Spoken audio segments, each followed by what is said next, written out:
Good morning, this is Tim McGowan for the Finance News Network.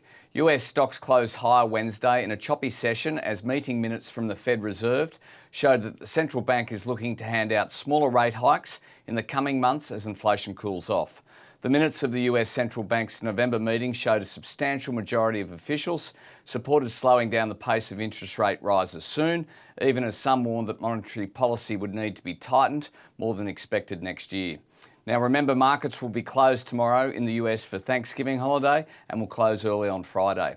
Overnight, the Dow Jones Industrial Average rose 0.28%, the S&P gained 0.6%, and the Nasdaq increased 1%.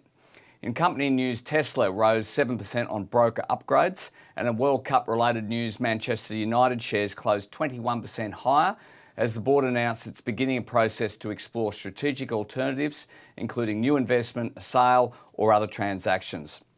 Credit Suisse shares fell as the bank forecast more trouble ahead of a big capital raising vote today.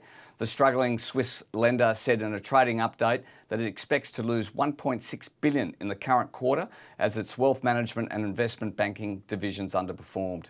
And TSMC has announced plans to make advanced semiconductors at its new Arizona facility. Nearly half of the world's semiconductor manufacturing was outsourced to Taiwanese companies over the last 2 decades, and there is little chip manufacturing capacity outside of Taiwan. TSMC accounts for over half the world's chip production. Likewise, US chip maker Intel started building 2 new semiconductor foundries in Arizona last year at an estimated cost of $20 billion. In August 2022, Intel announced a $30 billion funding model for the Arizona facility. Now, this is all about building supply chain resilience in the semiconductor industry. The supply chain disruptions of the last several years expose vulnerabilities and risks in critical industries. Fixing those problems is costly and complicated and requires US government support.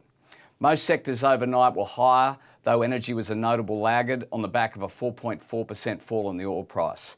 The real estate sector also underperformed as home sales to investors plunged 30% annually in the third quarter. The 30% drop is the steepest since the subprime mortgage crisis, aside from a couple of months at the onset of the pandemic.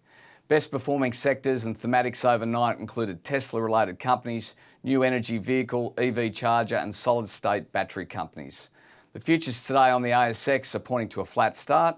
This is Tim McGowan for Finance News Network. Have a good day.